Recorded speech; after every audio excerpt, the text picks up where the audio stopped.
Bismillah ar-Rahman ar-Rahim. One of the things that came up when we did our first set of videos on Arabic, in which we had the text on the screen, is that, well, what about people who, are still learning?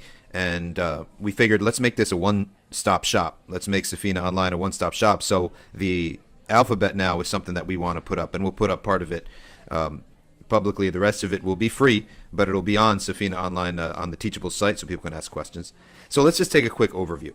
So the Arabic alphabet is actually pretty easy, believe it or not. The pronunciation is the harder part. So your longer vowels are three. Alif, oops, not in Arabic. Alif, and waw, and ya. Okay, these are your long vowels. And these two, the waw and the ya, also act as consonants.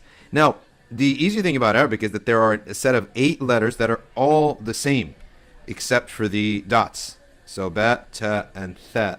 That makes it easy for reading or memorizing the letters, but it actually makes reading a bit of a challenge because your eyes have to take 2 steps. You have to see what they call the global element of the letter, which is the plate that you see here, and then the local element of the letter, which is the dots. Okay, so ba, ta, tha, then jim, ha, kha, then dal and dhad, then ra and zain, Sin, Sheen, Sad, Dad. These are the 2 hardest letters, the Dad in particular. Ta and Va. And then you have your Ain, and Ghain. So you notice it's basically a series of dots. That's the whole thing, is the issue of the dots. And then you have 7 letters that are separated, and that is Fa, Qaf, Kaf, and then kaf looks like that at the beginning. Lam, and then lam, mim, noon, ha, waw. You have lam. Alif is actually a letter, and then yet. You notice that waw and yet repeat here because they double up as vowels and consonants. Okay, they double up as vowels and consonants. So that's your overview of the alphabet in general. And I mean, it's just easy to sit there and memorize it. And the thing is, you can't be afraid of Arabic and nervous and I don't know what to do. And it's actually not that hard. You just got to swim in, whether it's Arabic books or videos, and constantly write them down and just swim in it. And just language is learned by acquisition. It's not always so systematic. And that's one of the things that people get turned off, or they get intimidated by, or they hesitate because they wonder, how can I systematically do this? You don't systematically learn a language, even though systems are good, but the systematic element doesn't work all the time. So now let's empty the screen and let's look at the alif, waw, and the ya. Now the alif, you oftentimes see it presented as so, but in reality the hamza is a consonant by itself, and the vowel element is just the stripe. The alif is the vowel element. Okay, so you know what? Let's increase the font a little bit here. Let's go up to 50. Go up to 55. What the heck? Okay. So oftentimes you see the alif written like so with the hamza. The hamza is actually a consonant. It's almost, you could say, a letter by itself. All right, even though we don't consider it a letter, it's not counted as a letter. But in fact, it is the sound. That hamza, which is right up here, okay, is and here it is by itself, okay, is the sound, all right, and the alif by itself is just the stripe, okay, just the stripe. Now, in terms of meaning, this alif right here that I just highlighted, it renders the verb that comes after it to be a question. So let's say I said the verb sharibta, you drank. That's a verb, right? I want to ask now, did you drink? So I would make it asharibta. All right? So you place that alif and hamza in front of a word. That's one of the meanings that some prefix does. One of the usages of the alif with the hamza is to render something into a question.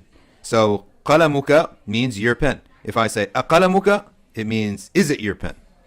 Okay, so that's one of the meanings of the alif with the hamza.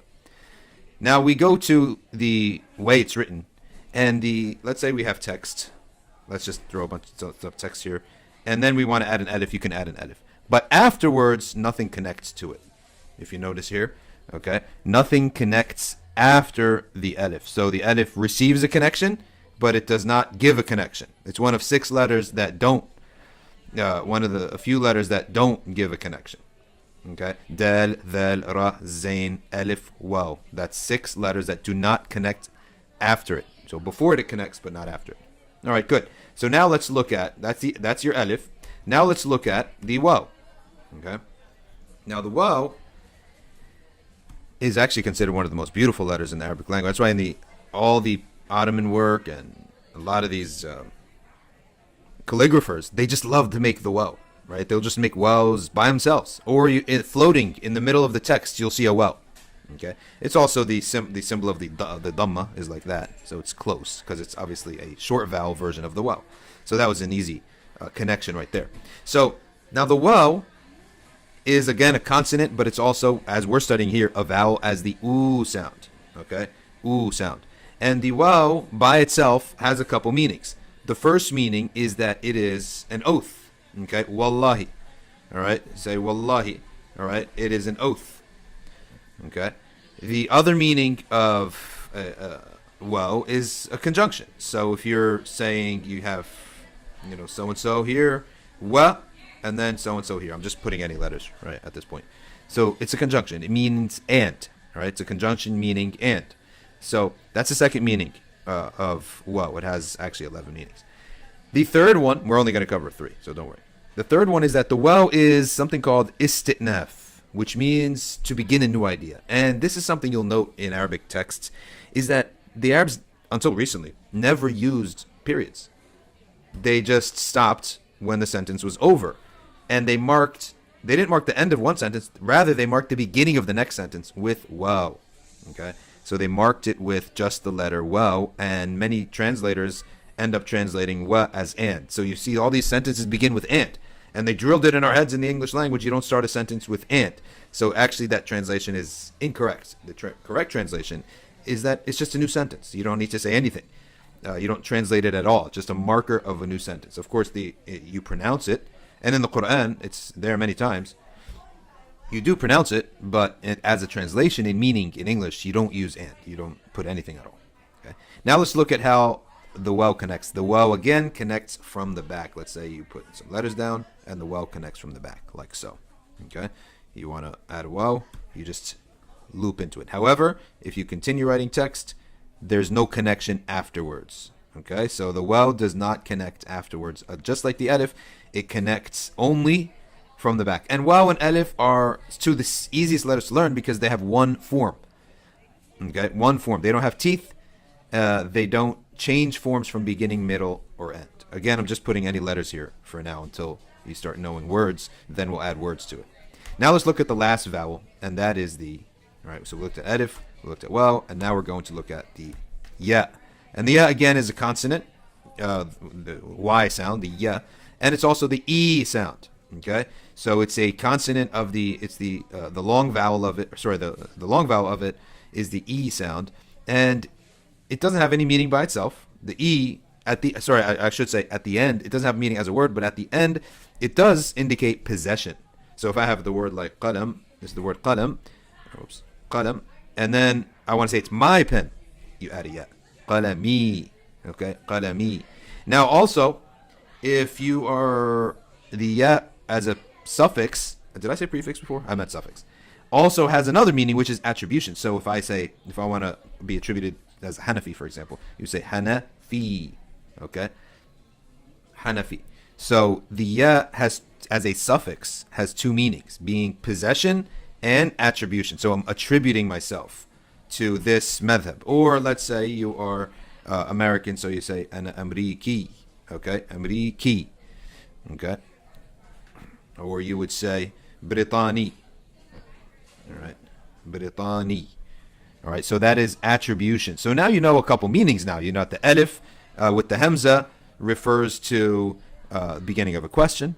All right, we looked at 3 meanings of the waw and then 2 meanings of the ya. Okay, so that's 3 meanings, or total of 6 meanings that you've looked at.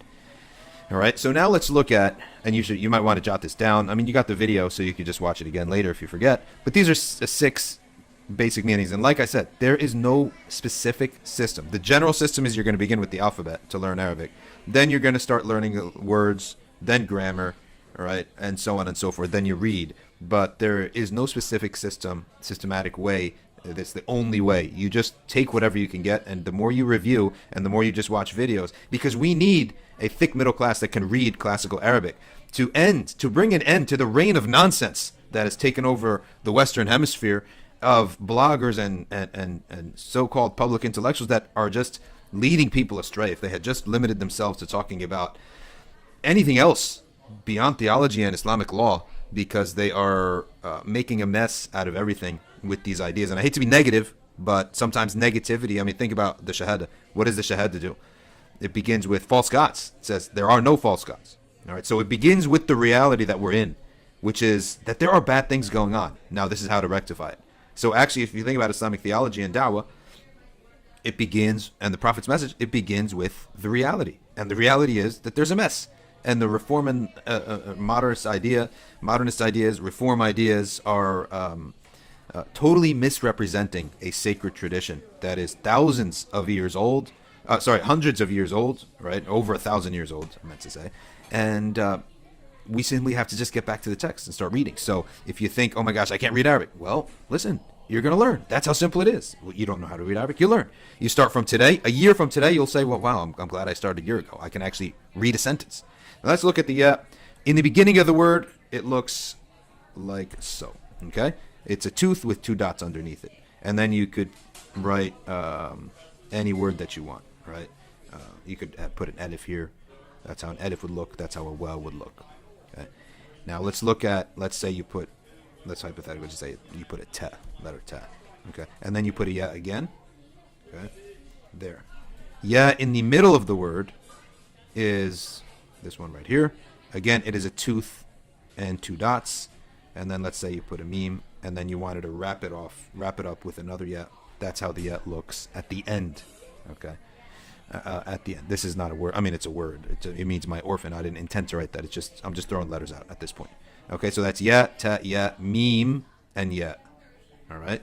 So that is the letter ya. Summarize. These are the long vowels, and we looked at the meanings, okay, that they represent by themselves, and then we looked at how they match up in the beginning of the word, middle of the word, and the end of the word. So that's your first lesson in Arabic, all right? So you take your first lesson, you watch the video a couple times, and you start putting, get a pencil. Don't use pen, because pen is a bit slippery. And when it comes to Arabic, use a pencil and start trying to write this stuff down and look for it in the Quran. And slowly, you will get to the level of reading, and slowly, you'll get to the level of vocabulary. And as we start adding consonants, we'll make up our own vocabulary vault, so that you can start studying Quranic vocabulary. All right, Jazakumullah khair. Wassalamu alaikum.